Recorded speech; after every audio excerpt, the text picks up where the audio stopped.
உலகெங்கும் உள்ள மெகா தொலைக்காட்சி நேயர்கள் அனைவருக்கும் உங்களுடைய வெல்னஸ் குருஜியுடைய அன்பான வணக்கங்கள். உணவே மருந்து. உணவை கொண்டு எவ்வாறு ஆரோக்கிய வாழ்க்கையை நாம் வாழ முடியும், உடலில் இருக்கக்கூடிய நோய்களை குணமாக்கவும் நோய்களுடைய வீரியத்தை குறைத்து கொள்ளவும், என்னதான் குணப்படுத்த முடியாத நோயாக இருந்தாலும் கூட நோயுடைய தீவிரத்தையும் வலிகளையும் வேதனைகளையும் குறைத்து ஆரோக்கியமான வாழ்க்கையை எவ்வாறு நாம் வாழ முடியும் அப்படிங்கிறதை பற்றியும் நாம் தொடர்ந்து இந்த நிகழ்ச்சியில் பார்த்து வருகிறோம். அந்த வகையில் இன்றைக்கு மண்ணீரல் பற்றி பார்க்க போகிறோம். மண்ணீரல் அப்படிங்கிறது ஸ்ப்ளீன் அப்படின்னு சொல்லக்கூடிய ஒரு உறுப்பு. இரத்த மண்டலத்திற்கான மிக முக்கியமான உறுப்புகளில் ஒன்று. உடலில் இரத்த சோகை ஏற்படும் போதும் புற்றுநோய் ஏற்படும் போதும் ஈரலும் பித்தப்பையும் கணையமும் பாதிக்கப்படும் போது உடல் பாதிக்கப்படப்போகிறது அப்படின்னு நமக்கு சொல்லக்கூடிய மிக முக்கியமான ஒரு உறுப்பாக இருப்பது மண்ணீரல். எந்த அளவுக்கு நமக்கு மண்ணீரல் ஆரோக்கியமாக இருக்கிறதோ அந்த அளவுக்கு இரத்த மண்டல நோய்களும் இரத்த அணுக்கள் சார்ந்த நோய்களும் நமக்கு ஏற்படுவதற்கு வாய்ப்புகள் கிடையாது. வெள்ளை அணுக்களுடைய உற்பத்தி, சிகப்பணுக்களுடைய உற்பத்தி, தட்டை அணுக்களுடைய உற்பத்தி என்னதான் எலும்பு மஜ்ஜை சார்ந்த ஒரு விஷயமாக இருந்தாலும் இந்த அணுக்கள் இறந்து போகும்போது இந்த அணுக்களிலிருந்து உடலுக்கு தேவையான சத்துக்களை உறிஞ்செடுக்கக்கூடிய ஒரு முக்கியமான வேலையும் புதிய அணுக்களுடைய உற்பத்திக்கு தேவையான ஆற்றலை உடலுக்கு வழங்கக்கூடிய மிக முக்கியமான வேலையும் செய்யக்கூடியது மண்ணீரல் தான். இன்றைக்கு ஒரு காய்ச்சல் ஏற்படும் போதும், குறிப்பாக இந்த வைரல் சார்ந்த காய்ச்சல்கள் ஏற்படும் போது மண்ணீரல் மிகப்பெரிய அளவில் பாதிக்கப்பட்டு வீக்கமடைந்து விடுவதை பார்க்கிறோம். ஈரல் சார்ந்த நோய்களும் மண்ணீரல் சார்ந்த நோய்களும் இன்றைக்கு அறுவை சிகிச்சை மட்டுமல்ல, ஆபத்தான சில நோய்களையும் நமக்கு வருவதற்கு வழிவகுத்து விடுவதை பார்க்கிறோம்.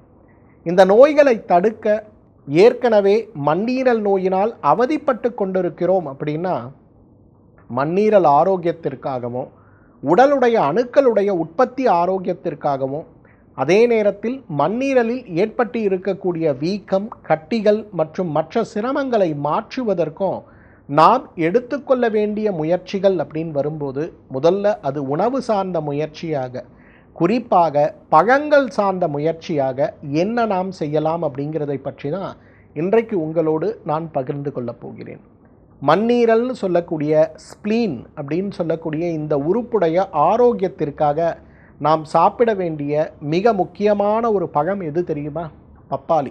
பப்பாளி அப்படின்னும் போது இன்றைக்கு பெரும்பாலும் நிறைய பேருக்கு பிடிக்காத ஒரு பழமாகத்தான் பார்க்கிறோம். ஆனால் பப்பாளியில் இருக்கக்கூடிய சுவையும் பப்பாளி நமக்கு கொடுக்கக்கூடிய ஆரோக்கிய பலனும் இன்றைக்கு தங்கத்தை உருக்கி அதை பஸ்மமாக சாப்பிட்டால் கூட கிடைக்காது அப்படிங்கிறது ரொம்ப முக்கியமான ஒன்று.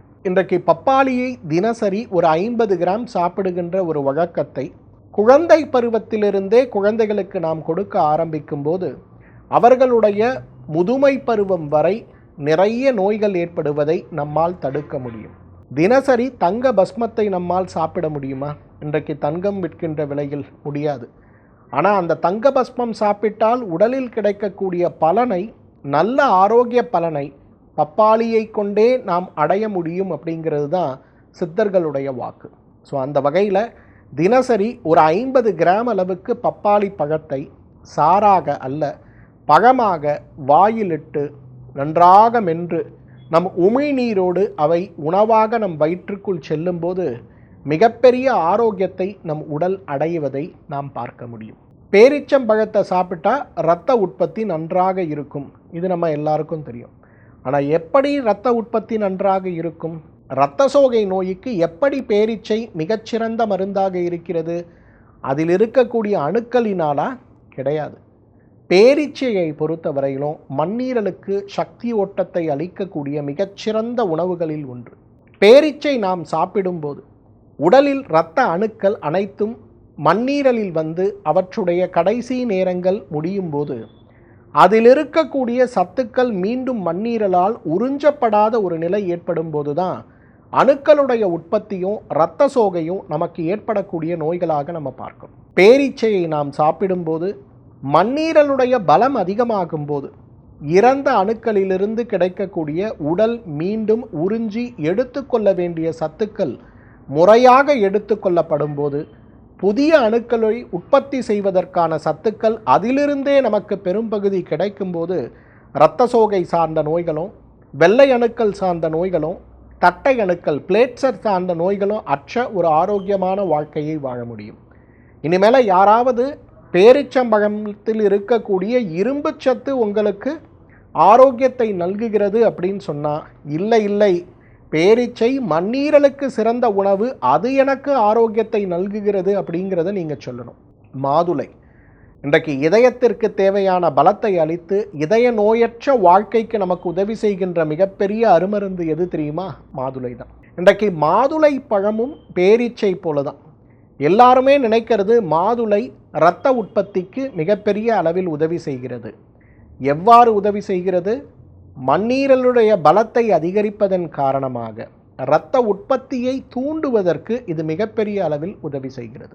நேரடியாக மாதுளையில் இருக்கக்கூடிய மூலக்கூறுகள் மண்ணீரலுடைய ஆரோக்கியத்தை மட்டுமல்ல, மண்ணீரலுடைய செயல்பாடுகளை மட்டுமல்ல, இரத்த அணுக்களுடைய முழுமை பெற்ற உருவாக்கத்திற்கும் மிகப்பெரிய அளவில் உதவி செய்கிறதுனால மாதுளை மண்ணீரல் ஆரோக்கியத்திற்கு மிகச்சிறந்த உணவுன்னு சொல்லலாம். வாழைப்பழம், பொதுவாக வாழைப்பழத்துடைய நல்ல கெட்ட பலன்களை பற்றி நிறைய நம்ம விவாதிக்கிறோம். எடை போடும், சர்க்கரை நோயாளி சாப்பிடக்கூடாது, இந்த மாதிரி நிறைய விஷயங்கள் சொல்லப்பட்டாலும் கூட சர்க்கரை நோயற்றவர்கள் அனைவருமே வாழைப்பழத்தை சாப்பிடலாம். ஒரே ஒரு மாற்றம் மட்டும் செய்யணும். வாழைப்பழத்தை இன்று கிடைக்கக்கூடிய மரபணு மாற்றம் செய்யப்பட்ட விதையற்ற வாழைப்பழங்களை தேடுவதற்கு பதிலாக வாழைப்பழத்தை வாயிலிட்டு மென்று நன்றாக சாப்பிடுகின்ற ஒரு சிறு மாற்றத்தை நம்மால் செய்ய முடியும்னா, தினசரி ஒரு நாட்டு வாழைப்பழத்தை சாப்பிடுகின்ற ஒரு மாற்றத்தை நம்ம செய்ய முடியும்னா, நம்முடைய ஆரோக்கியம் மிகப்பெரிய அளவில் மேம்படுவது மட்டுமல்ல, மண்ணீரல் ஆரோக்கியமும் மேம்படுவதை பார்க்கலாம். நிறைய பெண் குழந்தைகள், இளைஞர்கள், இளம்பெண்கள் இந்த டெங்கு காய்ச்சலுக்கு பிறகு அவர்களுடைய அணுக்களில் இருக்கக்கூடிய பலவீனம் சார்ந்த நோய்களால் மிகப்பெரிய அளவில் பாதிக்கப்பட்டு கொண்டே இருக்கிறத நம்ம பார்க்கிறோம். என்ன மருந்துகள் சாப்பிட்டாலும், என்ன உணவுகள் சாப்பிட்டாலும் கூட எனக்கு இரத்த உற்பத்தி ஏற்படுவதே கிடையாதுன்னு பெண்கள் மட்டுமல்ல ஆண்களும் அவதிப்படுகின்ற ஒரு நிலை இருக்கிறத பார்க்குறோம். ஒரு வாழைப்பழம், நாட்டு வாழைப்பழம் தினசரி ஒன்று உணவில் சேர்க்க முடியுமான்னு பாருங்கள். அவ்வளவு பெரிய ஆரோக்கியத்தை நீங்கள் மீட்டெடுக்க முடியும். கொய்யாக்காய், இன்றைக்கு கொய்யாவுடைய மிகச்சிறந்த மருத்துவ குணங்களில் ஒன்று மண்ணீரலை பலப்படுத்துவது. பொதுவாக மண்ணீரல் வீக்கம் இருப்பவர்கள் அனைவருமே தினசரி நாட்டு கொய்யா, துவர்ப்பு சுவை இருக்கக்கூடிய அந்த கொய்யாவை சாப்பிடும்போது மண்ணீரல் வீக்கம் குறைவது மட்டுமல்ல, ஆரோக்கியத்தில் அவ்வளவு பெரிய மாற்றம் ஏற்படுவதை பார்க்க முடியும். எவ்வாறு மாதுளையும் பேரீச்சையும் இரத்த உற்பத்திக்கு மிகப்பெரிய பலன் கொடுக்கிறது அப்படின்னு நம்ம நம்புகிறோமோ, அதை போலவே நாம் நம்பக்கூடிய மற்றொரு உணவு என்னன்னா திராட்சை தான். இன்றைக்கு திராட்சையை நாம் தொடர்ந்து எடுத்துக்கொள்ளும் போது, பொதுவாகவே திராட்சை சாறு, உலர்ந்த திராட்சையிலிருந்து எடுக்கக்கூடிய சாறு, தினசரியே 2-4 உலர்ந்த திராட்சையை குழந்தைகளுக்கு கொடுக்கின்ற வழக்கம் நம்ம வச்சுருக்கோம். ஆனால் திராட்சையில் இருக்கக்கூடிய புளிப்பு சுவையும் இரும்பு சத்தும் ஆன்டி ஆக்சிடென்ட் சார்ந்த மூலக்கூறுகள் மட்டும் உடலை இரும்பு உற்பத்தியை, இரத்த அணுக்களுடைய உற்பத்தியை தூண்டுவது கிடையாது. மண்ணீரலுடைய பலத்தை திராட்சை அதிகப்படுத்துவதால் தான் இரத்த உற்பத்தி தூண்டப்படுகிறது அப்படிங்கிறத நம்ம புரிஞ்சுக்கிறோம். ஆரஞ்சு பழங்களில் நாட்டு ஆரஞ்சு பழம்னு சொல்லக்கூடிய கமலாப்பழம் மிகப்பெரிய அளவில் நம்முடைய ஆரோக்கியத்தை தூண்டக்கூடிய ஒரு உணவுன்னு சொல்லலாம். இன்றைக்கு கோடைக்காலம் வருகிறது. இந்த கோடை காலத்தில் நமக்கு கிடைக்கக்கூடிய மிகப்பெரிய பழங்களில் ஒன்று எதுனா மாம்பழம் தான். இன்றைக்கு மாம்பழத்தை விரும்பாத மனிதர்கள் இருப்பார்கள்னா கேள்விக்குறி தான்.